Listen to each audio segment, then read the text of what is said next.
चौकीदार है ना तो अपनी औकात में रहे। जिया, आपने मुझे थप्पड़ क्यों मारा बेटा? क्योंकि तूने मेरी बात नहीं सुनी। जो मेरी बात नहीं सुनता ना, मुझे उस पर बहुत गुस्सा आता है, इसलिए मैंने तेरे कान के नीचे दिया। जिया, तुम्हारी हिम्मत कैसे हुई गार्ड अंकल पे हाथ उठाने की? पापा, आपको पता नहीं है, ये 2 कौड़ी का चौकीदार मेरी बात नहीं मानता है। जिया, ये क्या तमीज है? तूने हमारे घर के सिक्योरिटी गार्ड पर हाथ कैसे उठाया? मम्मी, ये जब अपनी औकात से बाहर चले जाए ना तो इनको औकात में रखना चाहिए अपनी। मैंने बस इसे इसकी औकात बताई है, मैंने क्या गलत करा बताओ? देखिए ना मेम साहब, इस बच्चे का तो दिमाग खराब हो चुका है। मुझसे जिद कर रही है, कह रही बाहर घुमाने ले चलो। अब इतनी धूप हो रही है, कहाँ लेके जाऊँ इसे? बीमार पड़ जाएगी धूप में। और जब मैंने मना किया कि धूप ज्यादा हो रही है, मैं नहीं लेके जाऊंगा, तो इतने में थप्पड़ मार दिया। कह रही तेरी औकात क्या है मेरे सामने बहस करने? जिया, बस कर, बहुत हो गया तेरा। दिन ब दिन तेरी बदतमीजियां और शरारतें बढ़ती जा रही हैं। लोग क्या कहेंगे? तूने हमारे घर के सिक्योरिटी गार्ड पर हाथ उठाया। तुझसे उम्र में कितने बड़े हैं वो, और तूने उनको थप्पड़ मारा है। आज तूने इनको थप्पड़ मारा है, कल को जाके तू स्कूल में थप्पड़ मार दी किसी को, सब लोग क्या बोलेंगे? तेरे फ्रेंड्स क्या बोलेंगे कि हमने कितनी बिगड़ी हुई बेटी पैदा की है? तुम पहले मुझे ये बताओ, तुम्हारा कहाँ ध्यान रहता है? ये सब क्या क्या सीख रही है? अरे माँ बाप बच्चों का पहला स्कूल होते हैं, वो जो देखते हैं वही सीखते हैं। और बेकार चीजें तुम घर पे सिखाओगी तो क्या फायदा इसका स्कूल भेजने का? एक बार सोचो, स्कूल में अगर किसी पे इसने हाथ उठा दिया तो क्या इज्जत रह जाएगी हमारी? तो तुम मुझ पे क्या चिल्ला रहे हो? तुम्हें क्या लगता है 24 घंटे में चिया के आगे पीछे घूमूंगी, इसको देखूंगी कि क्या कर रही है? मैं 24 घंटे आगे पीछे नहीं घूम सकती। और स्कूल में क्या करती है, कहाँ से सीखती है, ये गंदी आदतें मुझे क्या पता? मुझ पे ऐसे चिल्ला रहे हो जैसे सिर्फ मेरी ही बेटी है। तुम्हारी भी बेटी है ना, तुम्हारी भी उतनी रिस्पॉन्सिबिलिटी बनती है। तुम्हें अगर इतनी फिक्र है, तुम घूम लिया करो इसके पीछे, स्कूल लेने ले जाले तुम चले जाया करो। मुझ पे चिल्ला रहे हो। और तू, किसने सिखाया तुझे खुद से बड़ों पे हाथ उठाना? किसने सिखाया, कहाँ से सीखी? मम्मी, आप भी तो यही करते हो, आपने तो मुझे सिखाया है। मैंने सिखाया? एक चांटा मारूंगी। मैंने कब सिखाया? झूठ बोल रही है।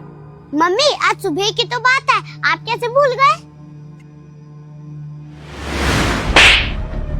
तू गया नहीं अभी तक सामान लेने? तू घर में होते हुए भी क्या चाहता है? मैं जाऊँ मार्केट पैदल पैदल सामान लेने? मेम साहब, बहुत धूप हो रही थी और स्कूटी भी खराब थी। 2 किलोमीटर दूर जाना है, ऐसे कैसे जा पाता मैं, इसलिए रुका हुआ था गेट पे। धूप है तो क्या हुआ? और पैदल पैदल जाने में ना तो कोई पैर नहीं घिस जाएंगे, और ना ही तू पिघल जाएगा। पैसे लेता है काम करने के और काम नहीं करता। चुपचाप चला जा सामान लेने, वरना एक और मारूंगी। जाएगा नहीं जाएगा? नहीं नहीं मेम साहब, मैं पैदल ही जाऊंगा। अब जा चुपचाप से। आजकल के लोग बड़े अजीब हो गए हैं, थप्पड़ खाए बगैर बात ही नहीं सुनते। अच्छा, कोई किसी की बात नहीं मानेगा तो उसको चाटा मारना है? मैं भी अब चाटा मारूंगी जो मेरी बात नहीं मानेगा। जिया, तू बहुत गलत समझ रही है। देख, ये हमारे यहाँ पर काम करते हैं, मैं मार सकती हूँ। मैं उम्र में छोटी नहीं हूँ, तू इनसे बहुत छोटी है। और मैंने इन्हें एक काम के लिए बोला था, इन्होंने इनकार किया, इसलिए मैंने एक चांटा दिया इनको। तू नहीं मार सकती, तू तो बेटी की उम्र की है। तूने कैसे मारा? तुम्हारा भी कोई हक नहीं बनता हाथ उठाने का। तुमने हाथ क्यों उठाया? वो आदमी हमारे यहाँ पे काम कर रहा है, उसकी कोई मजबूरी है, इसका मतलब ये नहीं है कि हम उसे मारेंगे। हमारा हाथ उठाने कोई हक नहीं है। एक बात बताओ ना, आखिर ऐसा क्या कर दिया इन्होंने जो तुमने इन पे हाथ उठाया? सिक्योरिटी गार्ड ने ना मना किया था, मुझे सामान मंगवाना था मार्केट से। मैं जाती क्या, घर में नौकर होने के बावजूद? प्यार से बोला, समझ नहीं आया, गुस्से में स्ट्रिक्ट होके रख के दिया, चला गया चुपचाप। क्या गलत किया? जब नौकरी के पैसे ले रहा है तो काम तो करेगा ना, मुफ्त के पैसे थोड़े दूंगी मैं से। क्या मना कर रहा था वो, हैं? मुझे बताओ क्या मना कर रहा था? गार्ड है, यहाँ गार्ड की नौकरी कर रहा है, अपना काम तो कर ही रहा है जिस चीज के पैसे ले रहा है। अगर तुम उसे पर्सनल काम बोलोगी तो वो तो उसकी मर्जी होगी ना, वो करे या ना करे। अरे एक बार कुछ भी हरकत करने से पहले ये तो सोच लिया करो, घर में एक छोटी बच्ची है, जो देखती है वही सीखती है। अगर ऐसी उल्टी सीधी चीजें अगर ये सीखेगी तो क्या इज्जत रह जाएगी हमारी?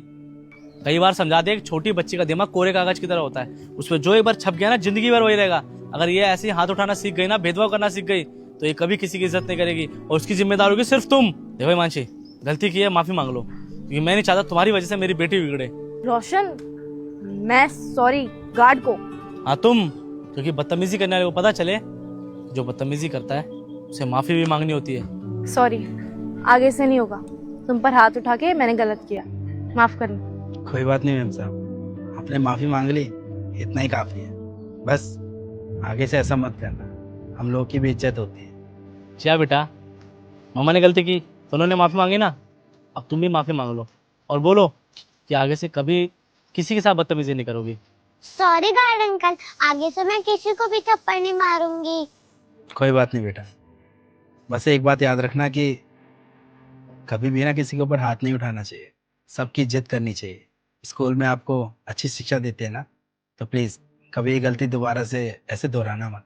हाँ अंकल, आगे से मैं किसी के भी साथ मिसबिहेव नहीं करूंगी। क्या बेटा, एक बात हमेशा याद रखो, बच्चे जो हरकत करते हैं ना, उसे माँ बाप के संस्कारों का पता चलता है। और मैंने हमेशा अपनी बेटी को अच्छे संस्कार दिए। इसे कभी आगे से ऐसा मत करना जिसकी वजह से हमारी बदनामी हो। अब फटाफट आओ, नीचे आ जाओ। आपको घूमना है ना? हाँ।